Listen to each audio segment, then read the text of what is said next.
Do you uphold the ideals of justice and order? Find out if the Oath of Devotion Paladin holds up in the 2024 Player's Handbook.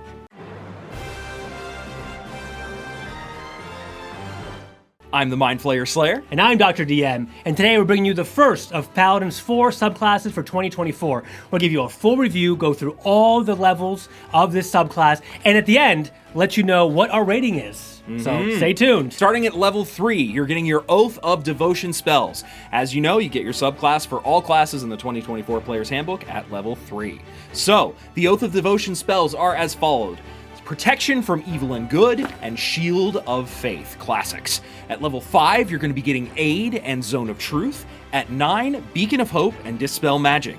At 13, Freedom of Movement, Guardian of Faith. And at level 17, Commune and Flame Strike. Now remember, the nice thing about these expanded spell lists across all classes in the 2024 Player's Handbook is that you get access to all of them. It is not like you have to choose between which ones you want.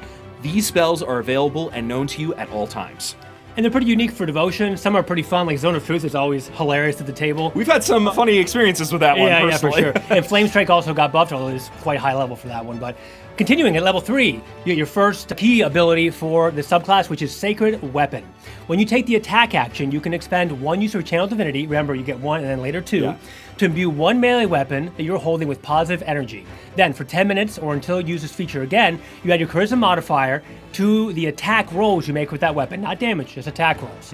And then, each time you hit with it, you can cause it to deal normal damage or radiant, so depending on what you're fighting, right? Then it emits bright light at 20-foot radius and dim light beyond that, and you can end it early if you want. So you kind of get your sword lightsaber at that point. Truly. I don't like how this doesn't add to your damage. It didn't before either, I don't believe. No. And there's lots of classes that get in subclasses, like for Warlock and others, where you kind of can stack that mod damage. Not here, but I will say, having extra bonus to hit is a pretty coveted thing, right? It is. In 1 minute, really it's going to be like almost your whole combat, I'd say. In most situations, absolutely. Or boss fight, or whatever it's going to be, right? If you're doing a huge dungeon crawling campaign, maybe not, although you do get 2 charges later on. But I think this is pretty good because people really sub fighter just for the archery fighting style. Gives them +2 to hit. So just getting +2, 3, 4, 5 accuracy.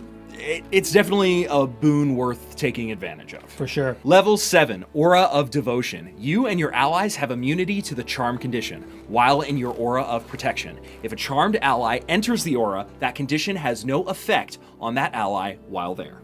I like that. Yeah. Because you also get, later on, remember you get the immunity to Frighten as well. Or not immunity, but it ends in the aura. So you kind of can double sack this aura. And the aura is already pretty strong, giving you all that bonus to your saving throw. Yeah, Frighten and Charm, like we've said, can really take their toll on combat. And this is nice. Good. At level 15, now we're going to jump 8 more levels before you get anything else. But you and your magical smite now radiates protective energy. Whenever you cast Divine Smite, once per turn, you and your allies have half cover while in your aura of protection, and this benefit starts until the start of your next turn. So, what do you think? I mean, and we have to wait until level 15? Yeah, and also half cover. It's a decent AC boost and does work for some limited subclasses. It's a lot of tracking. And your aura protection, remember, at first is only 10 feet wide, so people have to be like literally right smack dab on you. If you have like range attackers, they might not want to be in the thick of combat. Correct. So it's okay if you're really being... For a 15th level ability, I'm like... If you'd like to be a tank, really, really tanky, and you have a lot of melee users, maybe it's okay. Yeah. At level 20, you get your Holy Nimbus. As a bonus action, you can imbue your Aura of Protection with Holy Power, granting the benefit below for 10 minutes, or until you end them.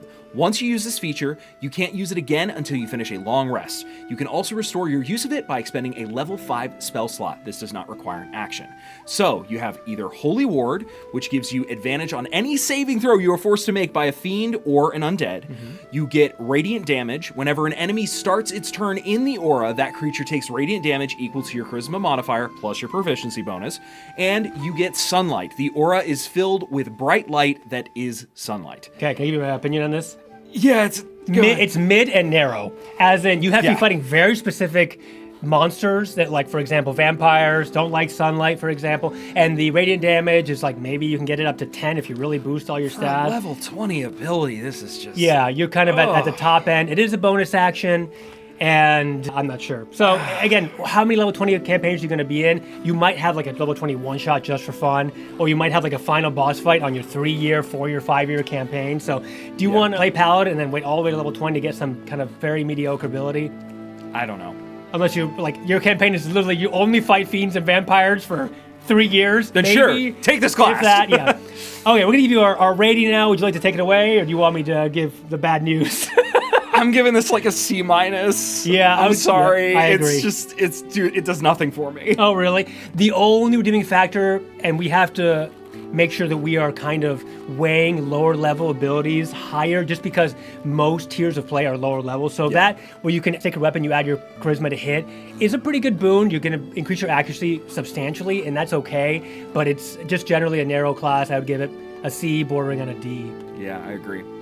Okay, well, that was our ranking and review of the Devotion Paladin. So, let us know what you think. Are you going to be playing this class? Are you going to be trying it out? We are bringing you content every single day here Every at Green day. and Garb. Oh, and a quick reminder that this is just kind of our first impressions of this subclass, right? We haven't played it yet, but maybe you'll find that there's some loopholes or some abilities are stronger for you, or there's some kind of like mechanically unique way to kind of combine them. But this is our first take. Absolutely. Again, please, if you're enjoying this content, remember to Divine Smite that like button. Divine Smite the like button, just one time. Just gotta Divine Smite at one time. That's all you can do per turn as Paladin. I don't hate that. Leave us a comment down below, and see you next time. See you next time. Paladins.